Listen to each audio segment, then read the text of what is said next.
101,5 MHz Radio Kayu Utara FM. Dan hari ini tema yang akan kita angkat adalah mengenai generasi milenial yang tangguh, yang sadar juga akan hukum. Dan kita sambut yang pertama, narasumber yang telah hadir di studio kita, yakni Bapak John Willem Latumeten, Sarjana Hukum selaku jaksa fungsional di bidang intelijen. Dan narasumber kedua ada Bapak Arief Wirawan Atmaja, Sarjana Hukum selaku Kepala Subseksi Ekonomi, Keuangan dan Pengamanan Proyek Strategis. Oke, untuk narasumber yang pertama, Bapak Arief Wirawan Atmaja, Sarjana Hukum, mungkin bisa dijelaskan terlebih dahulu Bapak, apa itu kejaksaan? Sepengetahuan masyarakat kemungkinan ya, yang kejaksaan itu adalah lembaga yang hanya menangani tindak pidana korupsi. Karena selama ini kejaksaan itu ya, seperti yang kita tahu di masyarakat luas pasti terutama sekarang ini sedang menangani tindak pidana korupsi yang mega proyek ya. Terutama namun kejaksaan sendiri merupakan lembaga pemerintah yang melaksanakan kekuasaan negara di bidang penuntutan serta kewenangan lain berdasarkan undang-undang.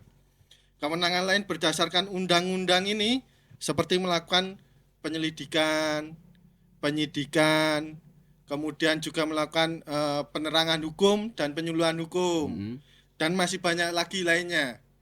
Kemudian berdasarkan Undang-Undang Nomor 11 Tahun 2021 tentang perubahan Undang-Undang Nomor 16 Tahun 2004 tentang kejaksaan, diatur di situ kedudukan dan peran Kejaksaan Republik Indonesia sebagai lembaga negara pemerintah yang melaksanakan kekuasaan negara di bidang penuntutan, bebas dari pengaruh kekuasaan pihak manapun, yakni yang dilaksanakan secara merdeka, terlepas dari pengaruh kekuasaan pemerintah dan pengaruh kekuasaan lainnya. Jadi di sini kejaksaan itu dalam melaksanakan tugasnya itu tidak dapat diintervensi oleh pihak manapun. Independen ya? Ya, independen, dan tentu itu berdasarkan netralitas. Apa yang kita kerjakan itu sesuai tupoksi kita. Oke, baik. Mungkin bisa dijelaskan sedikit tugas dan wewenang yang dilakukan oleh kejaksaan itu sendiri seperti apa? Ya, yang seperti sudah kami jelaskan tadi, tugas dan wewenangnya berdasarkan Undang-Undang Nomor 11 Tahun 2021 itu ada bidang pidana, bidang perdata, bidang tindak pidana khusus, kemudian bidang intelijen, dan bidang ketertiban dan ketentraman umum. Mungkin boleh dijelaskan sedikit Bapak Arief terkait beberapa bidang yang sudah disampaikan tadi. Bidang pidana itu seperti apa? Bidang perdata itu seperti apa? Mungkin bisa dijelaskan sedikit saja, tidak perlu banyak. Yang penting masyarakat itu bisa tahu bahwa bidang pidana itu seperti ini, bidang perdata itu seperti ini. Mungkin bisa dijelaskan? Ya, jadi untuk bidang perdata ini saya contohkan aja Mas ya. Jadi bidang perdata ini contohnya ada kegiatan kita melakukan pendampingan terhadap proyek-proyek dari pemerintah agar tidak melanggar peraturan perundang-undangan atau ketentuan yang berlaku.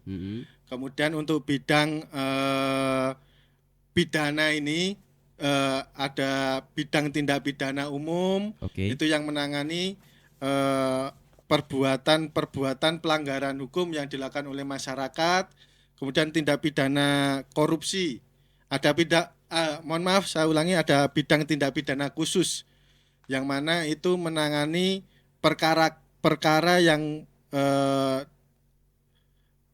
tidak diatur dalam KUHP seperti tindak pidana korupsi dan lain sebagainya, itu diatur dalam undang-undang khusus. Kenapa bisa dikatakan undang-undang khusus? Apakah itu di luar konteks hukum atau bagaimana, Pak? Izin Bang Arief, saya akan menambahkan hanya sedikit saja. Jadi kejaksaan dalam melakukan dari di bidang tindak pidana khusus ini, kejaksaan memiliki kewenangan untuk melakukan penyelidikan dan penyidikan terhadap suatu tindak pidana yang mana dalam tindak pidananya itu ada undang-undang yang menyatakan bahwa kejaksaan sendiri memiliki kewenangan sebagai penyidik dalam penanganan perkara tersebut. Oke. Saya contohkan seperti penanganan perkara tindak pidana korupsi, di mana kejaksaan memiliki kewenangan sebagai penyidik dalam perkara tindak pidana korupsi. Hal ini memang berbeda dengan bidang tindak pidana umum, di mana di tindak pidana umum ini jaksa hanya sebagai penuntut umum. Oke. Berbeda dengan tindak pidana khusus, di mana di tindak pidana khususnya ini kejaksaan memiliki kewenangan melakukan penyidikan. Oke. Kewenangan yang sama seperti ada pada polisi, yang ada pada KPK, dan kewenangan penyidikan kejaksaan ini juga diatur dalam undang-undang kejaksaan ataupun dalam undang-undang di luar peraturan KUH pidana. Berarti ada kepekerjaan khusus di luar kejaksaan itu sendiri untuk bidang pidana dan perdata itu kan sudah dituangkan di dalam undang-undang. Sedangkan untuk ketentuan umum ini adalah bahwa kejaksaan juga memiliki peran ketika ada sesuatu isu di dalamnya yang memang harus dilakukan penyelidikan juga penyidikan seperti itu ya Pak ya. Oke, baik. Itu juga mungkin masuk ke dalam prosedurnya mungkin ya. Prosedur ya, ya namanya orang ada masalah ya pasti akan dilakukan penyelidikan dan penyidikan kan untuk mencari akar permasalahannya seperti apa, bagaimana cara menentukan hukumnya, mungkin seperti itu ya Pak ya. Kurang lebih seperti itu. Oke, jadi mungkin ada perbedaan nggak? Kalau ini kan kasus seperti ini kan tentunya di bidang hukum lain ataupun lembaga lain, contohnya dari kepolisian, dari apa namanya tindak hukum lainnya, mungkin dari masyarakat juga kan ada tuh kan lembaga-lembaga mereka yang survei untuk apa namanya survei untuk contohnya ada satu kasus tertentu, kadang kan ada juga lembaga dari masyarakat yang turun kan seperti itu.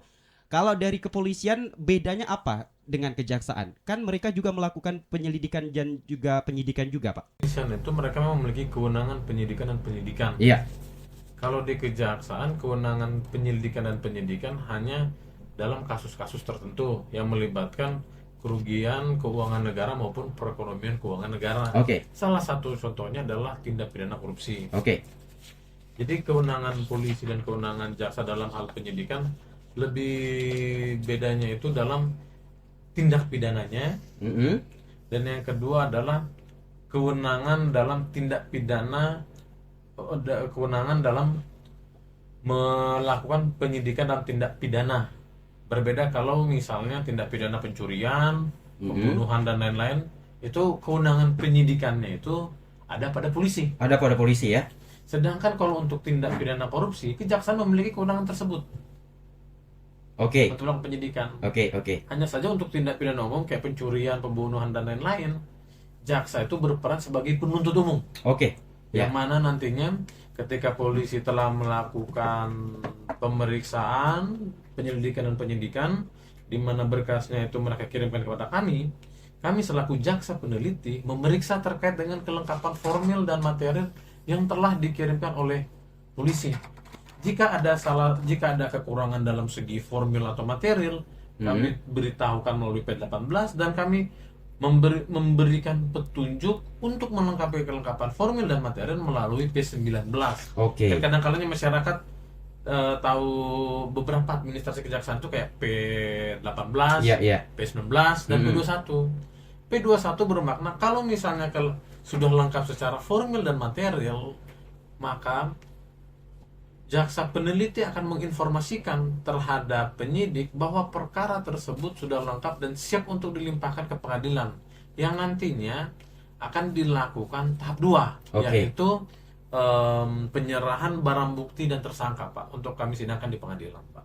Mungkin sudah cukup jelas ya perbedaannya bahwa jaksa itu adalah bisa turun melakukan penyelidikan ketika dalam kasus tertentu seperti korupsi, masalah keuangan seperti itu ya Pak. Selain dari masalah keuangan ada lagi gak?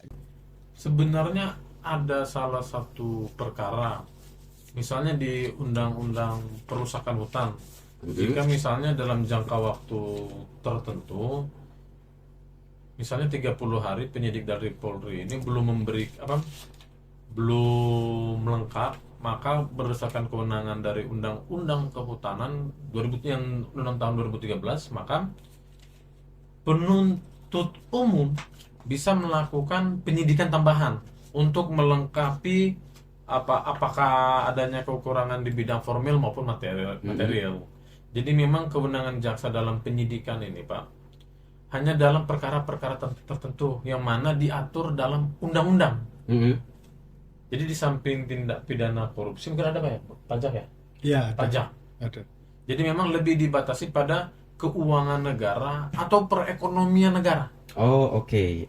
Jadi lebih terintip pada dua hal tersebut, Pak. Oke, kita balik lagi untuk ke Bapak Arif. Kita akan langsung saja masuk ke poin utama kita, yakni mengenai generasi milenial nih, Pak. Milenial yang tangguh dan sadar akan hukum. Mungkin Bapak Arif bisa dijelaskan maksudnya seperti apa sih? Sedikit menambahkan, Mas, tadi kelupaan, Oke. bahwa kita sebagai jaksa di kejaksaan selain diberi kewenangan untuk penyelidikan dan penyidikan, juga diberikan kewenangan yang mana lembaga lain tidak diberikan kewenangan tersebut, Oke. yaitu melakukan penuntutan. Oke. Melakukan penuntutan. Jadi kalau polisi cuma sampai penyidikan, sedangkan kami bisa melakukan penyidikan juga melakukan penuntutan, dan hanya di kejaksaan yang bisa melakukan penuntutan tersebut. Oke. Karena mungkin kejaksaan adalah hukum terakhir mungkin ya, Ya. yang bisa dilakukan ketika ada suatu kasus ataupun perkara seperti Ya. itu ya. Seperti yang kita ketahui, Mas, Oke. apabila pada saat ini disebut dengan Gen Z, Oh iya. itu merupakan fase di mana mereka rasa ingin tahunya itu sangat tinggi, dan biasanya terjerumus dengan lingkungan yang bisa dikatakan salah atau buruk, Iya. dan sering melakukan hal-hal yang negatif. Nah, di sini kejaksaan itu selain ada upaya represif, juga memiliki upaya preventif untuk melakukan pencegahan terhadap hal-hal tersebut, di mana kenakalan remaja sendiri yang kami maksud di sini antara lain banyak antara lain Mungkin diberikan contohnya seperti apa gitu. yang seperti penggunaan narkoba, hamil di luar nikah, tawuran, bolos sekolah, dan seperti yang kita ketahui, Mas, bukan rahasia umum apabila di wilayah Kabupaten Ketapang dan Kayong Utara ini peredaran narkotika itu sangat tinggi, terutama di kalangan remaja ya.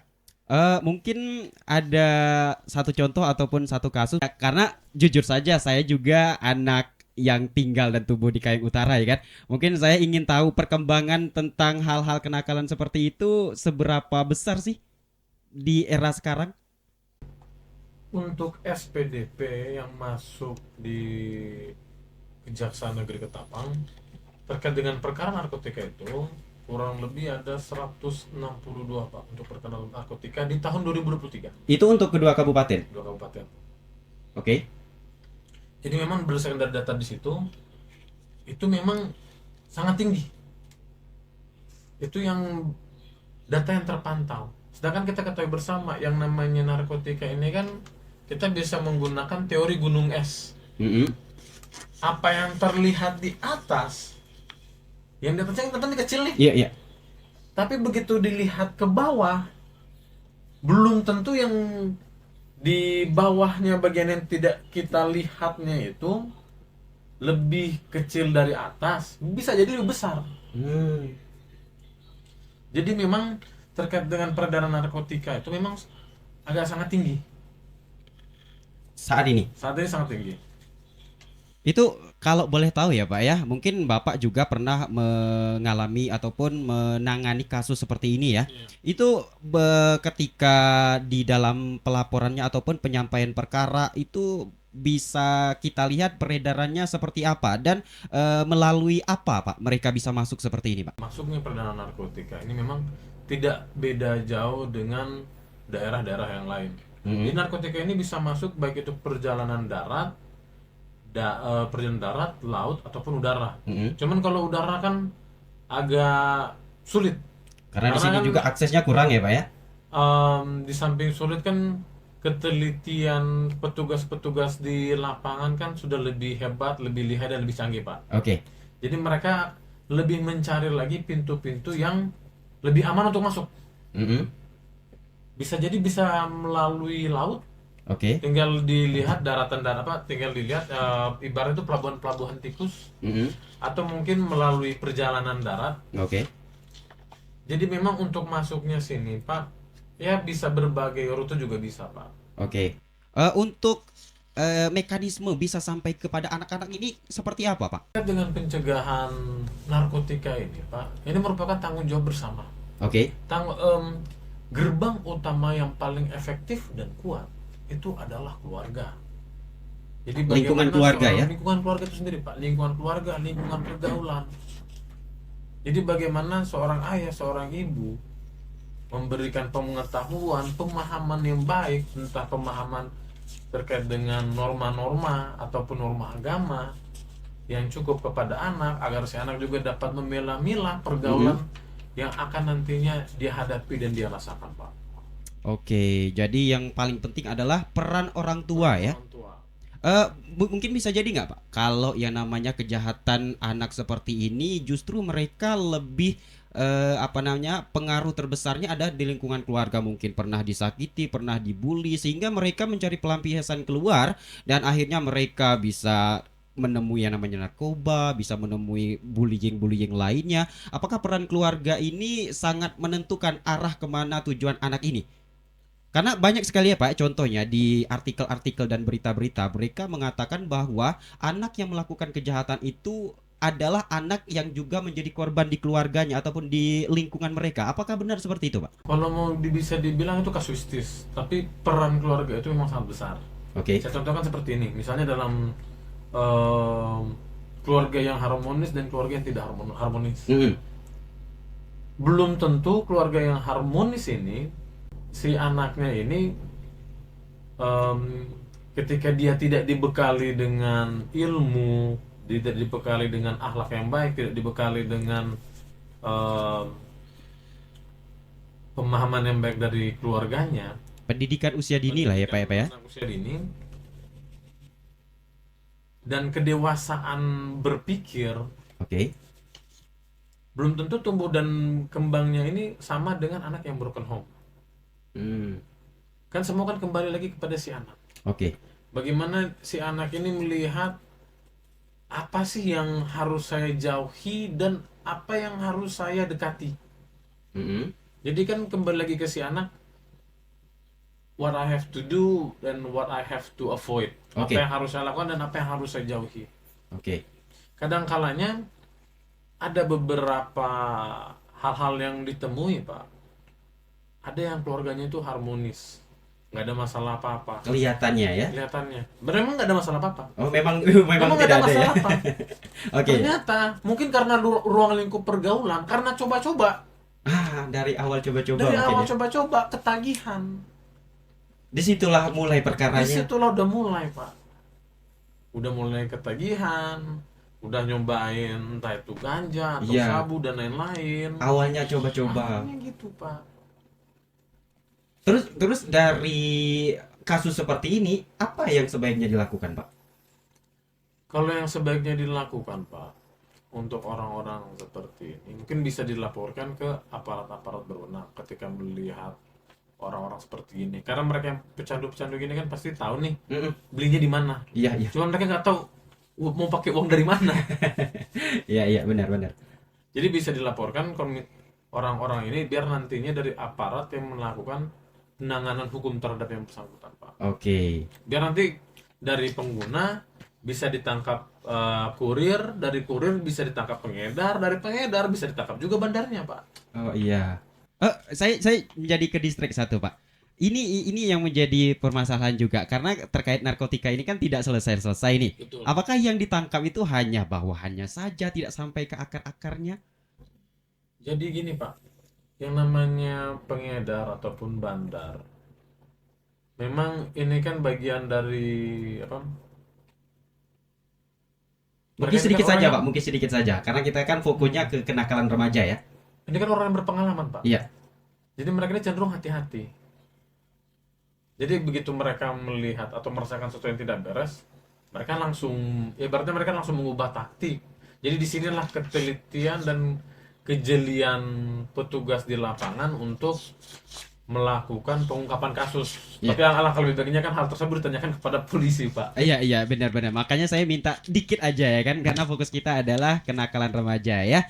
Oke, itu adalah beberapa contoh mungkin yang udah disampaikan Bapak John Willem ya, Gen Z Gen M kita sekarang. Silakan Bapak Arif. Ya, kenakalan remaja yang mungkin dilakukan oleh anak-anak Gen Z sekarang, salah satunya ya ini terkait pencurian, di mana anak-anak remaja ini dikarenakan gengsinya terhadap teman-temannya, kemudian keinginannya untuk memiliki sesuatu, kemudian mereka melakukan hal-hal yang di luar nalar kita lah, melakukan pencurian. Nah, yakni di mana pencurian tersebut diatur dalam pasal 362 KUHP dan ketentuan hukumannya yakni paling lama 5 tahun. Jadi sayang sekali. Iya. Semisal remaja yang masih panjang Proses hidupnya kemudian masih bisa untuk berkarir harapan orang tua, Oke. tapi di penjara gara-gara melakukan pencurian itu sangat sayang sekali. Sayang sekali ya Iya. Pak ya. Ngomong-ngomongin tentang penjara nih Pak, untuk usia remaja di tingkatan berapa anak bisa dijatuhi hukuman pidana seperti ini? Ini kalau untuk usia seseorang dikatakan sudah dewasa kan Ya. di usia 18 tahun ya. Ke atas. Nah, 18 tahun ke atas. Jadi kalau untuk anak-anak usia di bawah 18 itu masih dikategorikan sebagai anak-anak atau anak remaja. Tapi ada nggak Pak kasus tertentu anak yang masih di bawah umur melakukan tindak kejahatan, tapi adakah hukum tertentu bagi mereka yang di bawah 18 tahun ini? Bukan, maksudku itu usia seseorang dikatakan dewasa Iya. itu 18 tahun ke atas. Iya. Nah, kemudian seseorang dikatakan dengan kategori anak itu di bawah 18 tahun. Usia 17 tahun masih anak-anak. Iya.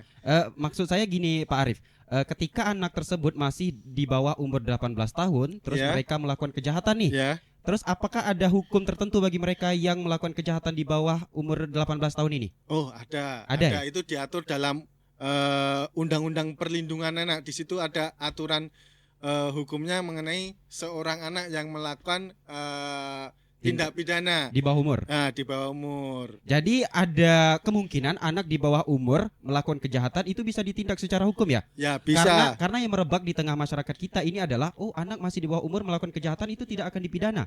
Ada kan pembicaraan seperti itu di tengah-tengah masyarakat kita? Ya, tapi ada undang-undang tentang perlindungan anak di mana hukuman untuk anak itu biasanya ini diatur dalam undang-undang perlindungan anak itu setengah dari hukuman yang seharusnya dijatuhkan. Katakanlah untuk dewasa pencurian ini hukuman paling lama 5 tahun. Iya. Nah, apabila dilakukan oleh seorang anak-anak yang seorang anak remaja lah, Iya. yang masih dikatakan sebagai anak itu berarti setengahnya dari 5 tahun. Oh. Ya, ada pengaturan khususnya. Oh, oke. Selain pencurian, seperti yang kita ketahui, anak-anak remaja ini kadang-kadang baik di sekolah Ya. maupun di luar itu sekarang ini mempunyai geng. Oh iya, Ya. tren ya. Ya, tren di mana biasanya untuk masuk ke geng tersebut kita harus melakukan Ada syaratnya. ada syaratnya untuk misalkan katakanlah melakukan melukai orang dengan senjata tajam, kemudian ada melakukan tawuran. Oke. Nah, Kalau bahasa pendidikan tuh ospek mungkin kali ya. ya seperti itulah. Oh, tren ini yang masih merebak di tengah-tengah masyarakat kita. Ya. Kalau kita nggak masuk komunitas yang apa namanya dianggap keren, kayaknya kita bakalan jadi anak yang terbelakang mungkin gitu ya kan. Ya. Tren seperti ini yang harus Katakanlah dirubah. anak yang cupu. Ya cupu, iya benar benar. Benar-benar cupu ya. Cupu banget sih lo gitu kan. Iya. Gini-gini nggak mau, gini-gini mau, diam di rumah baik gitu. Ya. Oke, dilanjut. Tawuran, ya untuk tawuran sendiri di sini diatur dalam pasal 351 KUHP, Mm-mm. kemudian pasal 170, 355, pasal 358 KUHP, dan pasal 489 KUHP. Oke, terkait tawuran pelajar nih, Pak Arif ya. Saya juga tidak ingin mencontohkan wilayah lain, wilayah saya sendiri juga. Saya sering sekali melihat anak-anak ini walaupun tidak skala yang besar ya. Kadang ide yang dinamanya geng tadi itu kan, perkumpulan mereka. Kadang kan suka ada ide-ide yang agak ya kalau menurut mereka sih brilian mungkin ya. Kalau menurut kita hal itu adalah hal yang aneh. Kadang mereka coba gini yuk, coba gini yuk. Kalau bahasa kita tuh kan. Kalau nanti anak-anak pelajar ngumpul, mereka kemarin juga bahwa sempat melakukan aksi ya, aksi apa namanya protes, bahkan sampai ke sosial media dia protes, dan di aksi tawuran itu bisa membenturkan antara geng satu dan geng kedua. Ya. Ini kasus seperti ini bagaimana cara kita menindaklanjutinya, Pak Arif?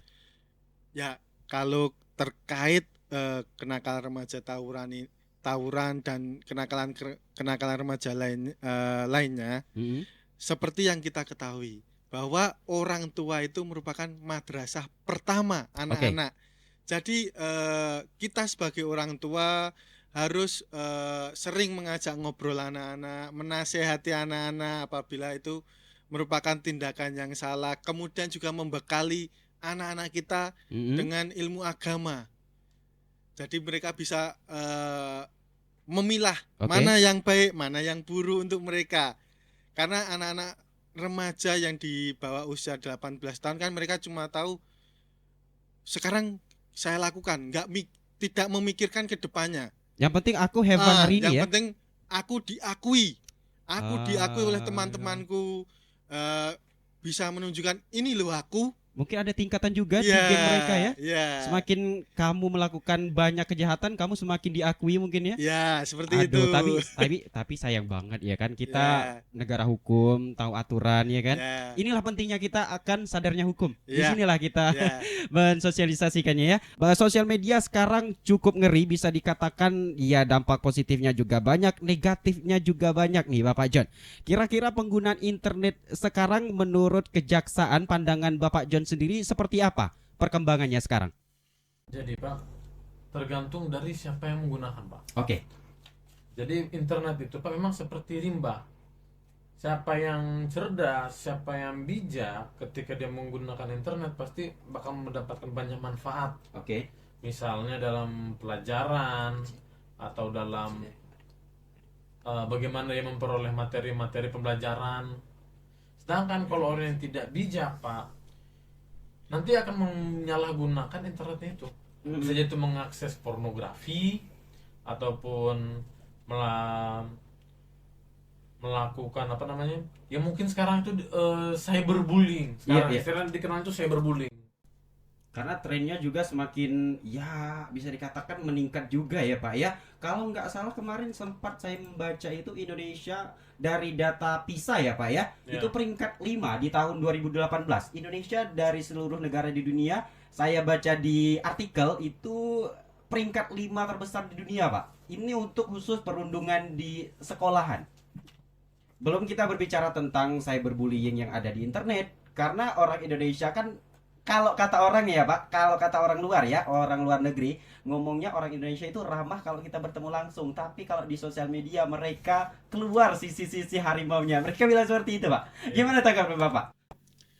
Jadi gini Pak, terkait dengan penggunaan media ini Pak, media sosial, internet dan lain-lain, apalagi generasi milenial, generasi milenial ini kan Pak, saat ini kan masih ya ada yang sebagian itu masih usia-usia remaja. Iya. Ada yang peralihan usia dari anak-anak dia mau ke dewasa. Iya. Ketika masih kan berbeda dengan generasi pemuda kita zaman dulu. Kita lebih banyak berinteraksi secara langsung. Oke, kita sukanya sosial. Sosial. Jadi kita bersosialisasi lah, Iya. Pak. Kita main bola, ya kita bertemu dengan teman-teman kita. Kita kalau ketemu sama teman kita itu ngobrol. Iya, iya. Nggak langsung main handphone kan? Iya benar. Atau enggak teman lagi ngobrol kita main PUBG. Aduh, sekarang udah banyak tuh kayak gitu Sekarang tuh. sudah beda Pak. Kenapa sekarang generasi milenial lebih ditekankan? Karena generasi milenial ini Pak, mereka ini condong lebih sering dan lebih terpapar menggunakan media sosial dibandingkan ketika kita masih di masa mudanya. Memang Oke. ini kan semua berbicara terkait dengan perkembangan zaman. Iya, iya. Karena perkembangan zaman teknologi di zaman kita dulu berbeda dengan zaman sekarang, Pak. Karena pergerakan internet ataupun teknologi saat ini sudah semakin cepat. Iya, harusnya memang aduh, Harusnya itu memang sangat cepat. kalau kita nggak pandai mengantisipasi aduh. Nah, itu juga, Pak. Dan kalau sekarang, Pak, apa yang terjadi di Papua atau apa yang terjadi di Aceh dalam waktu 1 jam 2 jam dari kejadian itu kita langsung bisa tahu. Bener, iya bener, Berbeda bener. dengan kalau kita di zaman-zaman dulu mungkin dari berita yang harus sehari 2 hari 3 hari melalui proses editing, Itu berita konvensional TV itu biasanya. berita konvensional. Sedangkan sekarang begitu banyak sekali berita-berita hoax. Dan berita-berita hoax ini dibaca oleh generasi milenial kita. Tidak langsung di-sharing, tapi langsung di-share. Jadi memang generasi milenial kita Pak dalam menggunakan teknologi berupa media sosial Instagram, Facebook, IG masih perlu dibimbing oleh orang tua, dan orang tua nggak bisa langsung lepas anak mereka ketika anak mereka menggunakan handphone. Jadi memang harus dipantau, tidak bisa tidak. Kenapa mesti dipantau? Karena jangan sampai mereka mengakses sesuatu yang sifatnya akan merugikan diri mereka sendiri. Bagaimana jika mereka itu mengakses porno? Nah, berbicara tentang cyberbullying, Ya. kalau zaman kita dulu, Pak, ya mungkin agak salah juga sih kita dulu bullying zaman dulu kan. Walaupun gentleman lah, Iya. one by one atau perorangan, tapi begitu kita ngelapor ke guru yang selesaikan, ya udah kita damai. Iya, iya, iya. Sekarang beda, Pak. Sekarang beda, kenapa beda?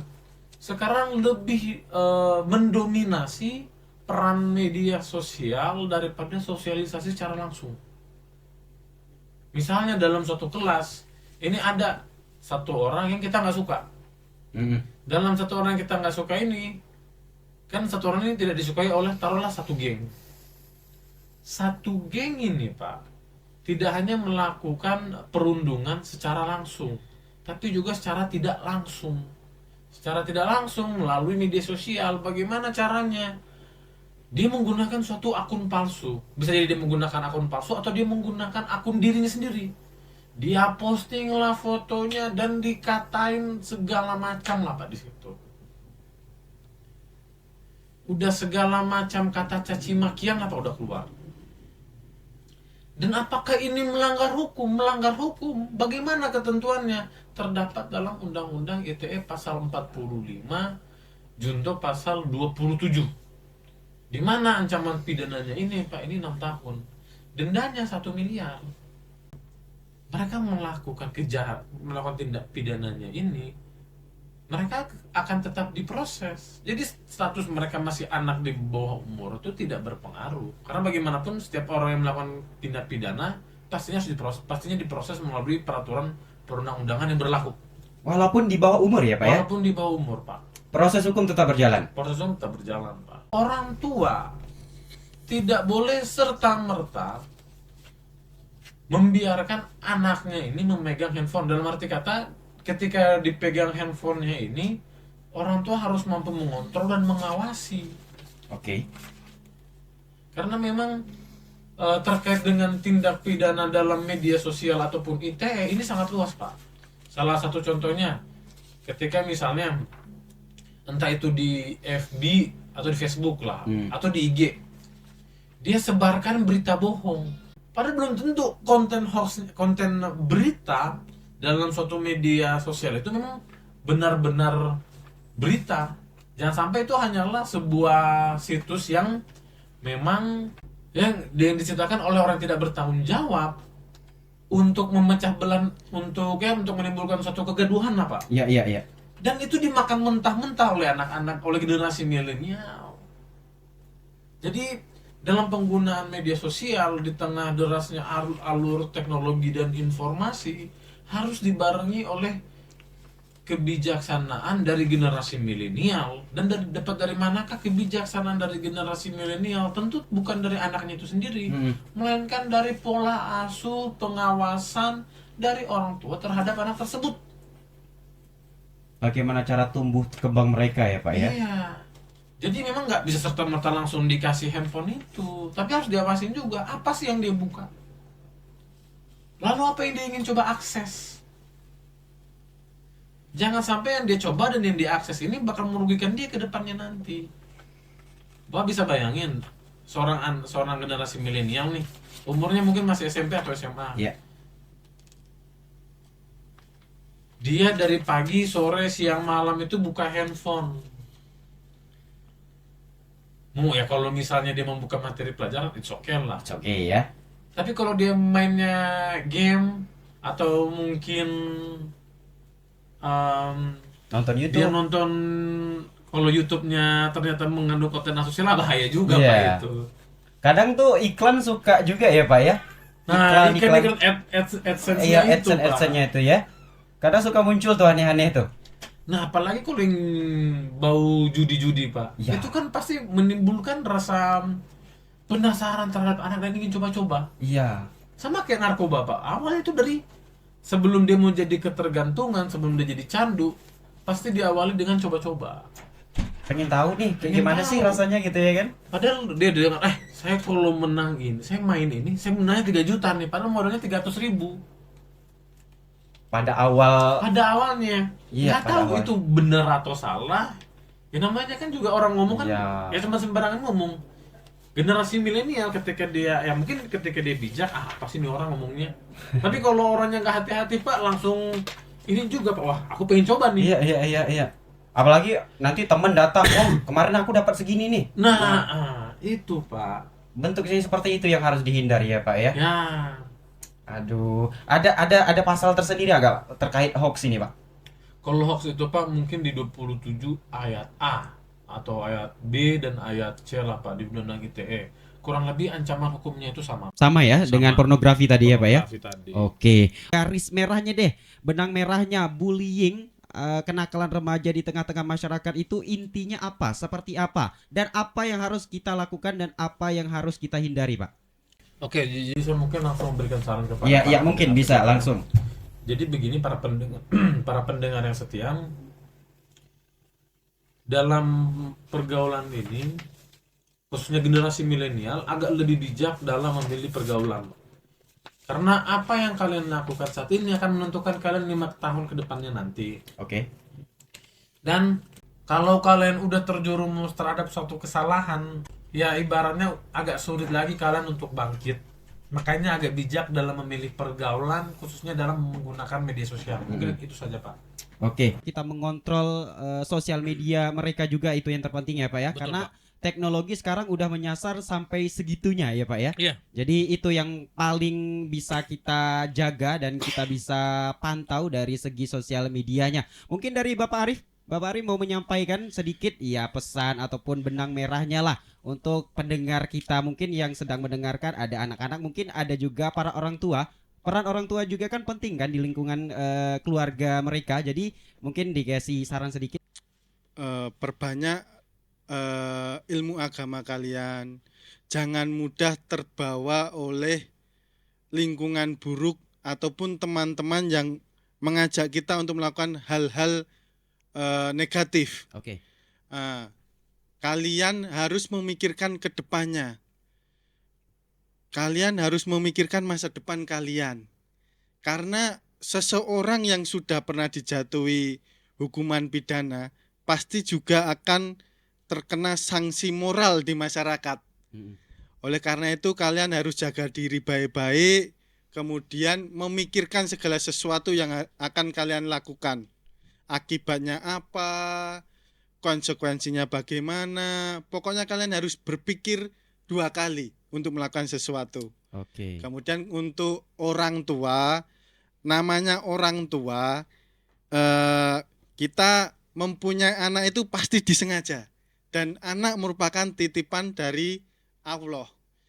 Maka dari itu kita sebagai orang tua harus membimbing mereka, harus mendidik mereka, terutama membekali ilmu agama agar mereka anak-anak ini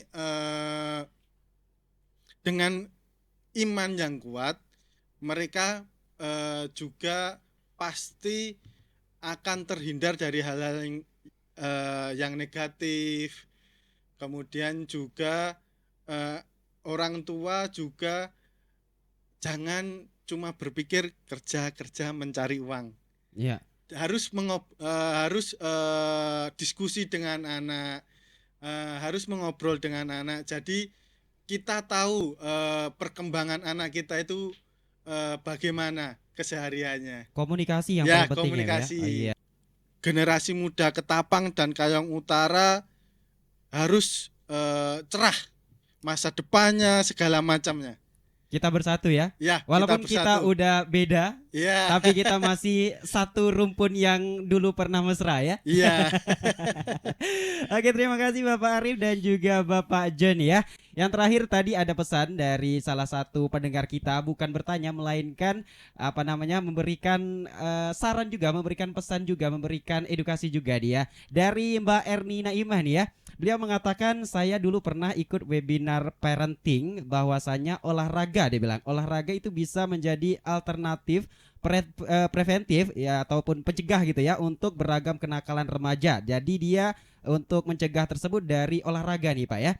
Terus di Kabupaten Kayong Utara ada beragam klub ataupun kegiatan olahraga seperti karate, badminton, pencak silat dan lain-lainnya, di mana saya cuma bisa ikut mengajak masyarakat untuk mengarahkan putra-putrinya mengikuti kegiatan-kegiatan tersebut. Saya juga memilih untuk homeschooling, anak dia di homeschooling kan ya, anak Mbak Ermi dia katakan di homeschooling demi meminimalisir tindak kenakalan remaja seperti bullying, narkoba dan lain sebagainya. Semoga putra-putri kita terjaga dan terhindar dari kenakalan remaja. Itu masuk nggak dari saran Mbak Erni tadi, bahwa olahraga itu benar untuk sebagai langkah preventif? Ya, sangat benar menurut saya, karena dari olahraga selain untuk kesehatan juga dapat mengisi waktu kita. Oke. Dan itu bisa menghindarkan kita dari, katakanlah dalam tanda kutip, teman-teman yang negatif. Oke, jadi ini salah satu alternatif juga Ya. ya Pak ya. Oke, siap ya. Terima kasih juga untuk Mbak Erni atas pesannya, atas sarannya juga, atas pengalaman di Ibu Erni juga ya kelihatannya yang sudah dibagikan kepada seluruh pendengar di tema Jaksa Menyapa kita hari ini dengan generasi milenial yang paham ataupun patuh dengan hukum. Terima kasih sekali lagi untuk kedua narasumber kita. Mohon maaf jikalau saya di sini sebagai pemandu ada salah kata kepada narasumber satu Bapak John dan juga Bapak Arif. Saya pribadi meminta maaf ya untuk kedua narasumber kita. Dan untuk pendengar juga yang ada di sana, jikalau memang dalam talk show kita ataupun perbincangan kita di siang hari ini ada perkataan yang kurang baik ataupun perkataan yang kurang layak dalam penyampaian, mohon saya dan kedua narasumber meminta maaf yang sebesar-besarnya. Terima kasih semuanya yang udah menyaksikan Radio Kayong Utara.